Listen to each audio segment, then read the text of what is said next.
Shalom Aleichem and Shavua Tov and Chodesh Tov. We're holding, as we mentioned earlier in the story, the week of the eve of Yud Shvat, the day of the passing of the previous Lubavitcher Rebbe, Rabbi Yosef Yitzchak Schneerson, and Yud Aleph Shvat, Wednesday, Thursday, the day of the day that the Rebbe Shlitah Melech HaMashiach accepted upon himself the scepter of leadership of the Chabad Lubavitch movement and of the entire Jewish nation. And with this, we know that the Rebbe stresses the factor of the knowledge in regard to the work of the previous Lubavitcher Rebbe, which he, the Rebbe himself, continues, and this is Mesirus Nefesh, the selflessness and the literally putting one's life on the line for Ahavas Yisrael, for the love of a fellow Jew. And in the first mimer that the Rebbe recites, that the Rebbe gives over the first Hasidic discourse, and it will be now 75 years to the first Yud Aleph Shvat, the first mimer that the Rebbe gave over the statement of the order of leadership as we know it.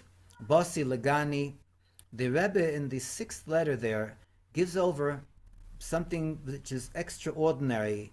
In a mimer, usually Rebbeim, the Rebbe and the leaders of Chabad would not recite or give over stories. In Sichas, when there was an address to the public, so then in the talks they would give over stories.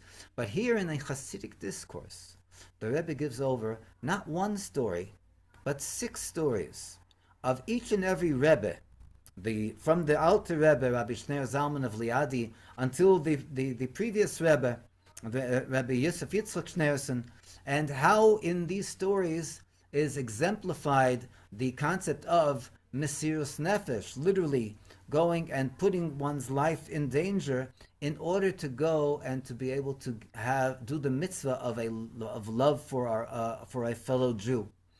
And this is with the famous story beginning. We'll just tell 2 stories, the first and the last.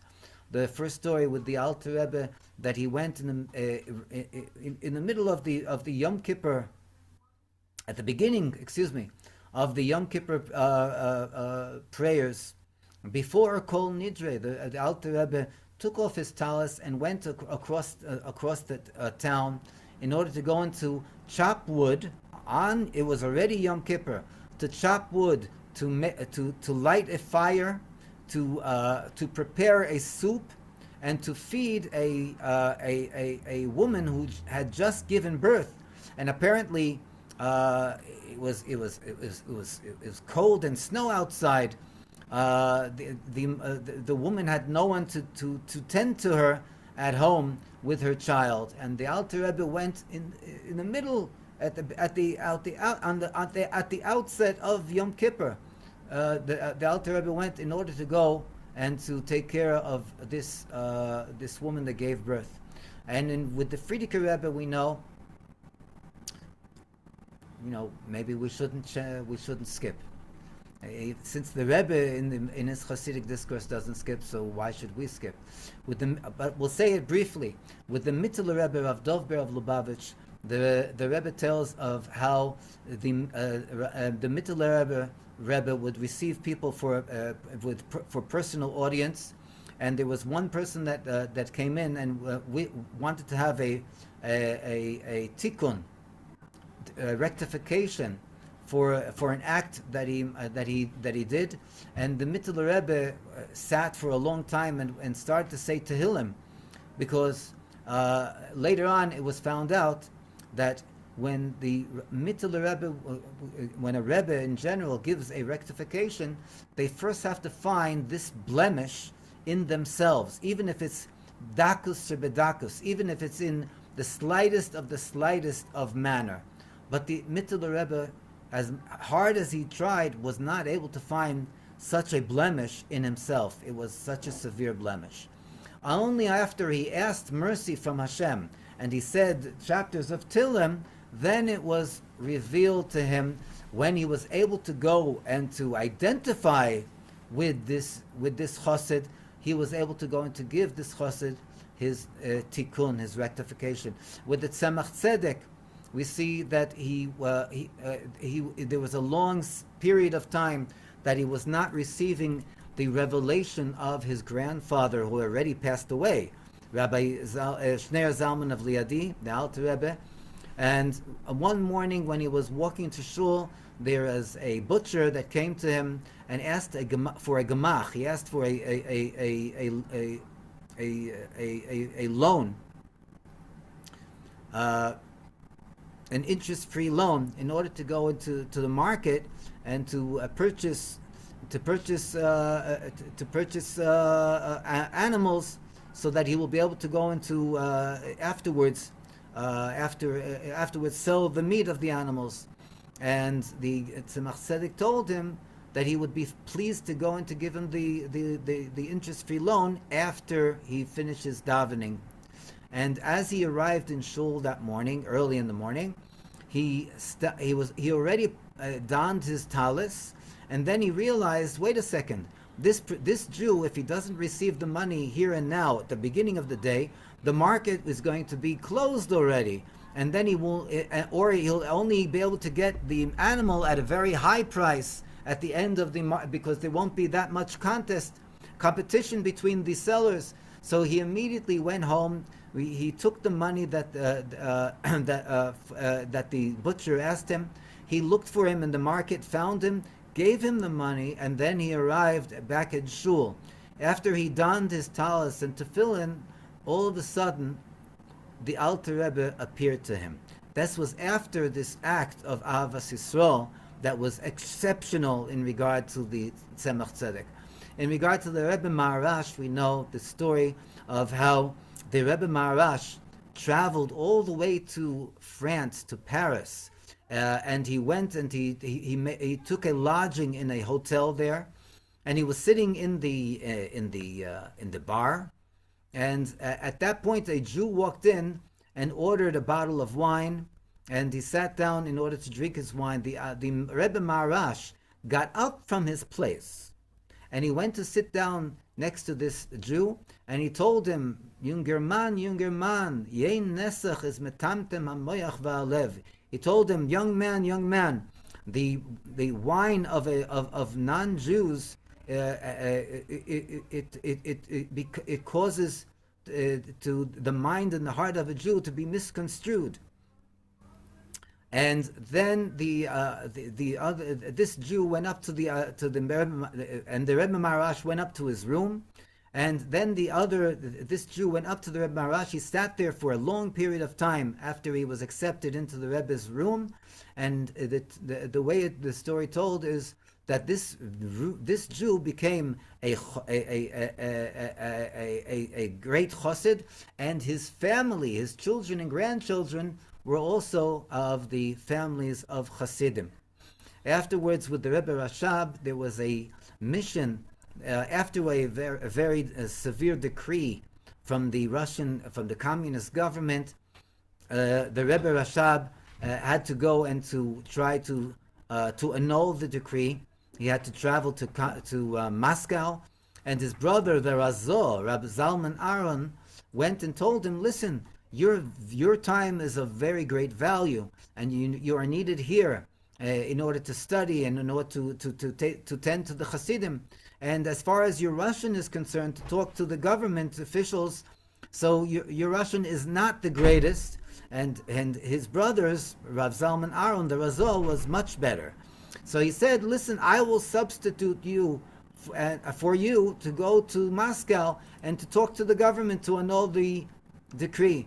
The Rebbe Rashab did not agree for the change, and he himself went and took the time and the effort and spoke with the Russian that he knew, and finally he was successful in his mission to annul the decree. Last but not least, we know with the Frierdiker Rebbe, the Rebbe Rabbi Yosef Yitzchak, Baal Hailula, how he went and he was on a very, very high level of spirituality as far as his study was concerned, as far as his personal behavior was concerned. And with all this, he did not go and close himself up from the world, from the Hasidim, from the other Jews, in order to go and to sit and to study Torah. No. He literally went and he made himself accessible to all the different walks of Jews, those that are observant and those that were not yet observant, and whether they were grown-ups or they were children, and literally made sure that they are rabbis. He made Talmudic academies in order to go and to have rabbis prepared, studied and prepared in order to go and to give over the halacha, the Jewish law, of how people are supposed to observe Jewish life, mohalim, people that will be able to perform Jewish circumcision, shochatim, people that would be able to go and to prepare kosher slaughtered meat, and the main thing that he made was an educational network for children, in order for the children to learn Aleph Beis, the children to learn the Chumash, and the stories in the Chumash, and to learn it afterwards with commentary, with Rashi. We're talking about degrees of and levels of difference with no comparison. We're talking about a great rabbi, Gaon Olam, as far as the spiritual studies and so on, and little children. What does the Frierdiker Rebbe have to do with teaching little children Aleph Beis? But this was the Mesirus Nefesh that the Frierdiker Rebbe had. Literally, just like, and it's brought in the Maimer, how Rabbi Chia, it's told in the Talmud, went out because he saw that children are not enabled to learn Torah. He went out and he caught deers. He went and first he prepared nets, and then from the nets that he prepared from flax, he went and he caught deers, and from the deers he went and he prepared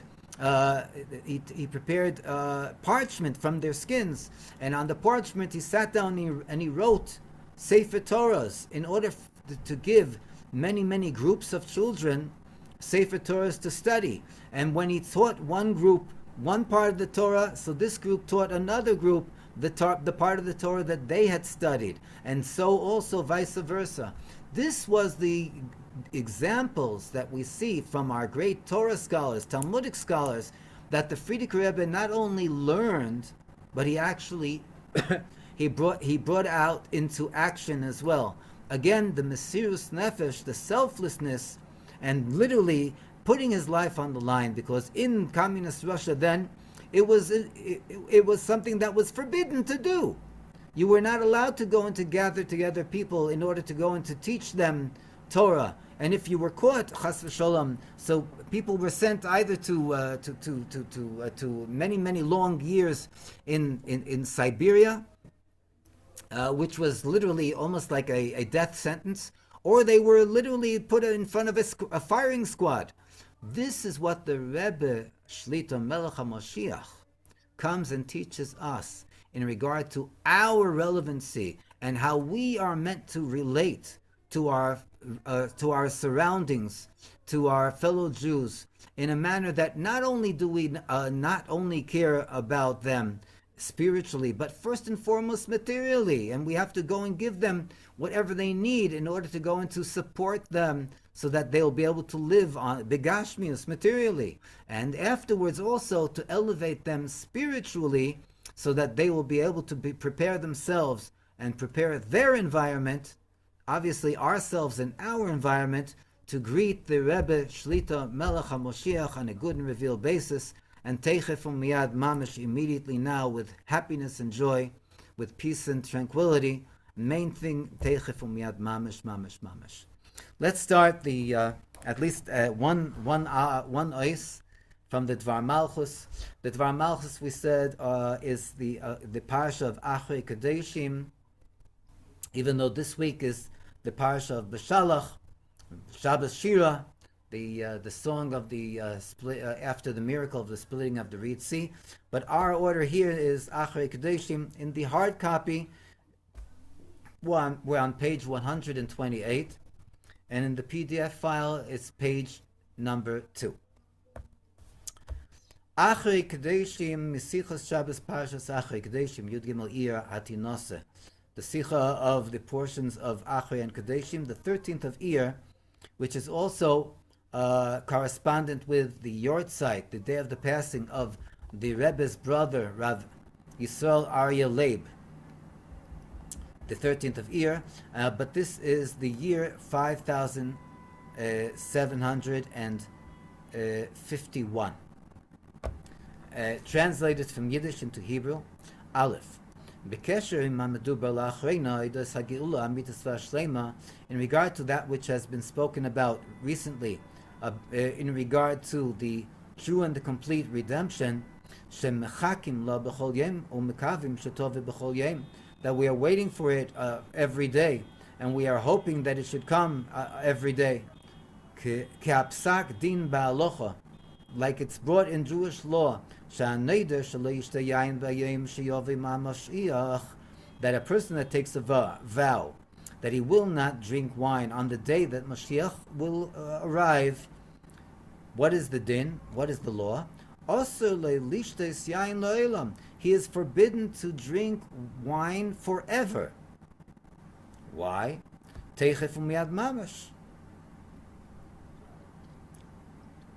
Because immediately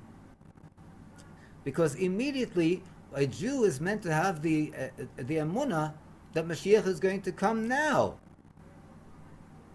And since he took the vow that he will not drink wine the day that Mashiach comes, this day is the day, and this moment is the moment. This is what we are commanded to believe in. Thus, the Rebbe continues to say, and in regard to the actions that each and every Jewish individual is incumbent upon doing, in order to bring the redemption, it is therefore appropriate to dwell and to explain the contents of the concept of redemption, the redemption. And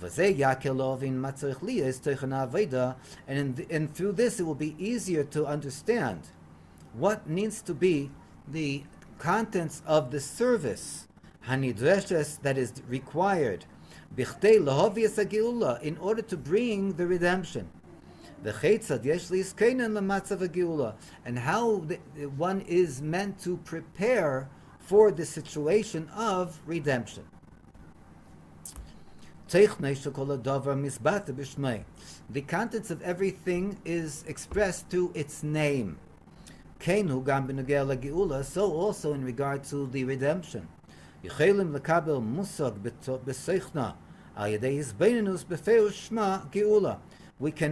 can come to the awareness of the contents of the redemption through contemplating in regard to the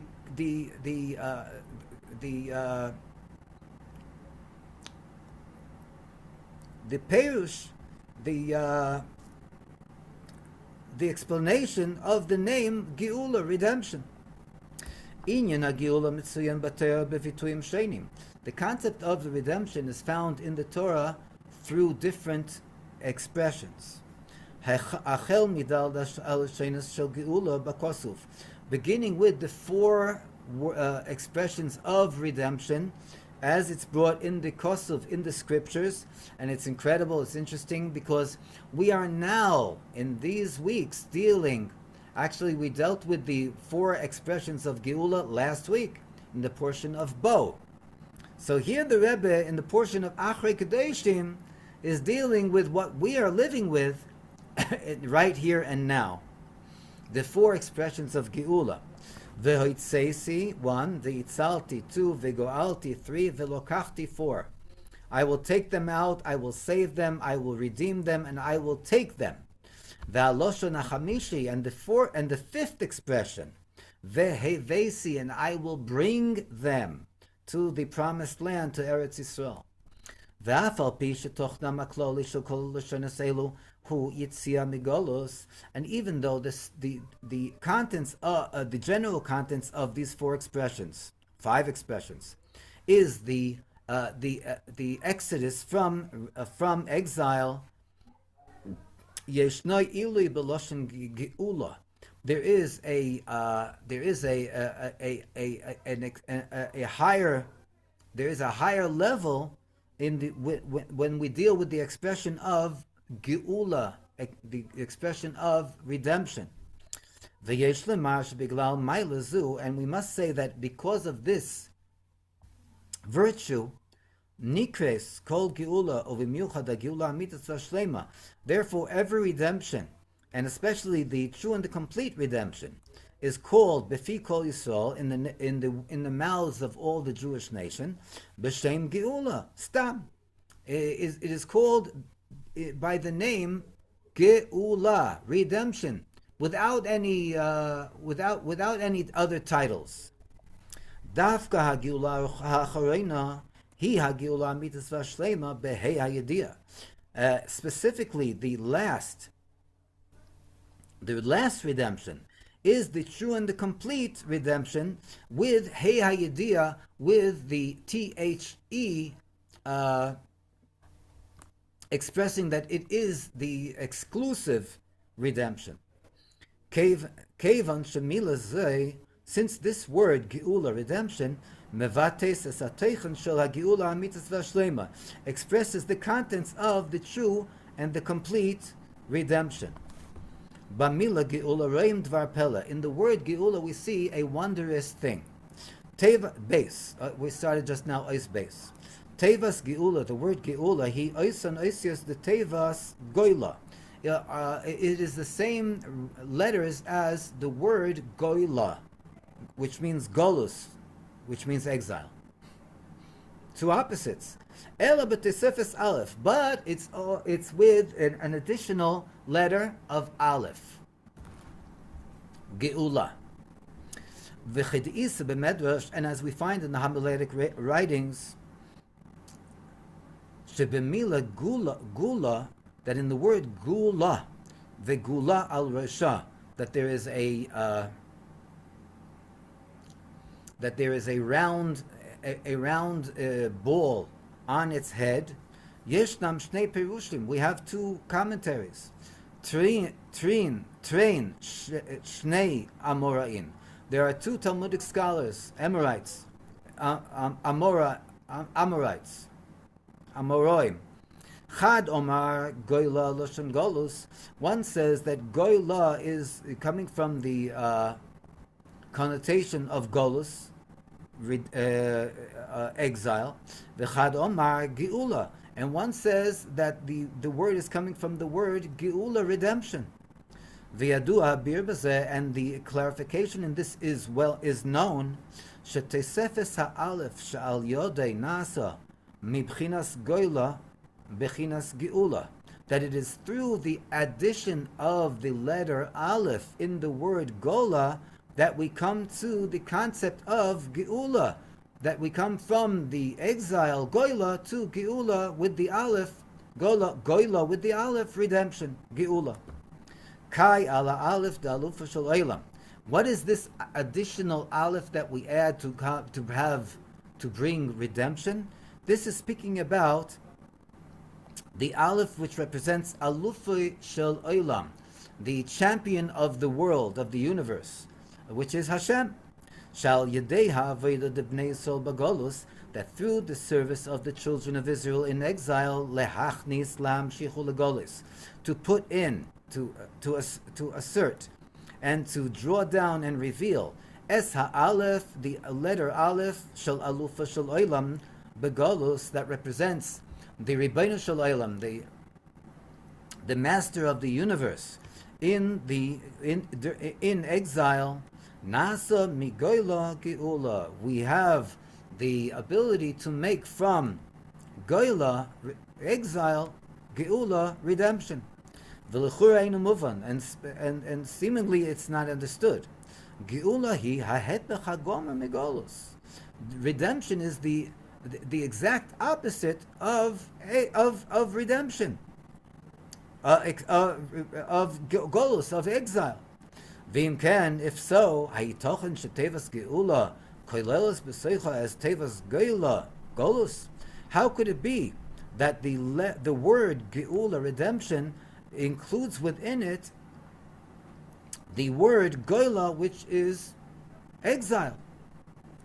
V'yaseh mizeh, and furthermore, geula merkeves v'nases dafka mitevas goyla, that we see that redemption is made up and is constructed from specifically the word goyla, which is what? Exile.